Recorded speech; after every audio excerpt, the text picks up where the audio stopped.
Good morning, everybody.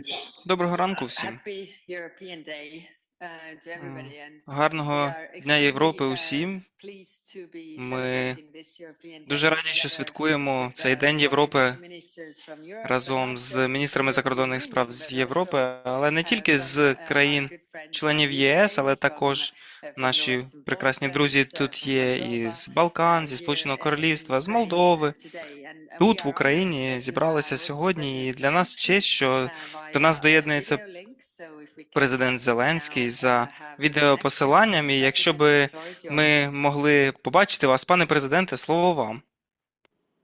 Good morning. Thank you so much. Dear friends, thank you to all of you who represent countries that believe in international law. And I'm glad to see you all here in Ukraine, not just supporting us from afar, but actually standing with us. It shows that we are all Europe, all democracies united not just by borders or institutions, but by shared values and hopes.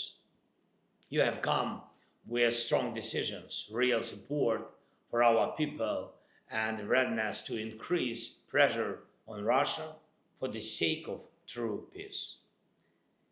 And I know that today a decision is prepared for new support for our defense, for producing weapons in Ukraine, worth 1 billion euros, and in total it's about 4 billion euros in a new support decisions from Europe as of today. Thank you. Thank you very much for this. Russia must feel our shared and most importantly growing strengths. That's what's needed for peace. The desire to end this war has to grow inside Russia. And that begins with the feeling that they are losing from this war as any aggressor should. That is what is needed. And I ask you to keep working for exactly that. And it's very, very symbolic that our meeting is taking place during these days when we honor the memory of those who defeated Nazism 80 years ago. And when we celebrate Europe Day, the day of a new Europe, a day directly linked to the victory of the Allies in the World War II.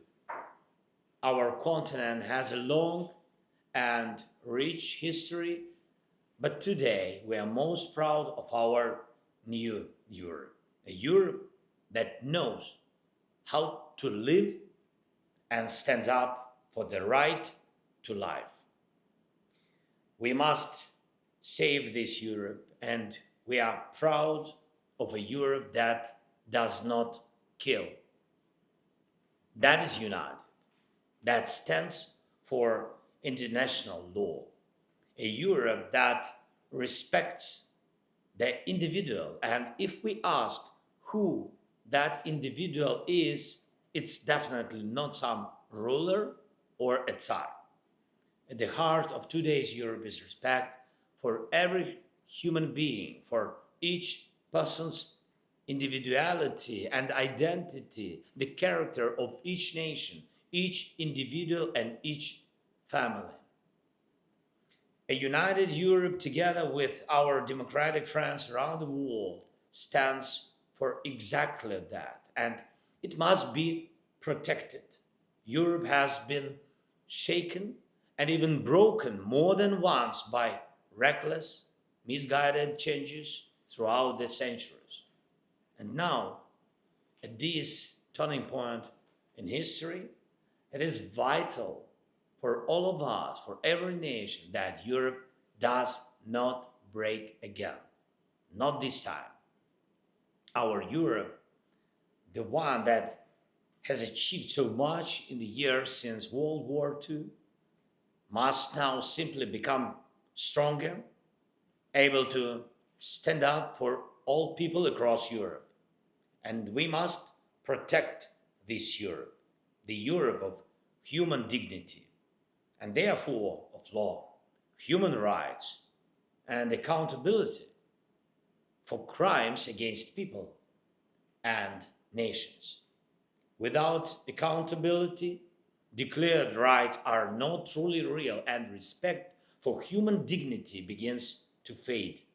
This is the greatest moral legacy of the 20th century. There must be accountability, especially accountability for war. Because if even one war goes unpunished, more wars will follow. That's exactly why Putin started a full-scale war against Ukraine. He got away with his earlier wars like a thug who never had to answer for anything. That must never happen again. And today, right in front of you, is a decision to create a mechanism that can help prevent future wars through accountability. A decision to create a tribunal. And I urge you to give this decision your political support. Russia must be held accountable for its aggression just as the Nazis were. A strong tribunal for the crime of aggression can and must make any potential aggressor think twice. And we can make it happen if everyone who values human life stands up for life. Not just here in Europe, but also in the United States and other nations, just as we already see here with representatives from Japan and Australia. I thank you and your countries for working together to build the justice infrastructure we need to ensure accountability for this war, Russia's war against Ukraine. And I especially want to highlight the efforts of the Council of Europe through leadership. Thank you. Thanks to everyone working to make this tribunal an effective tool and to help strengthen the work of the International Criminal Court. My thanks also go to the Netherlands and the city of The Hague for being ready to become the home of justice, justice that Ukraine deserves in the face of this war. We all understand there is a lot of work ahead, both political and legal, and we all understand how hard it is to actually bring war criminals to the courtroom. But we have already chosen the path. Russia will be held accountable for this war. This is a moral duty for Europe and for everyone in the world who values human life. Thank you for your support. Thank you so much. Let justice prevail. Slava Ukraini!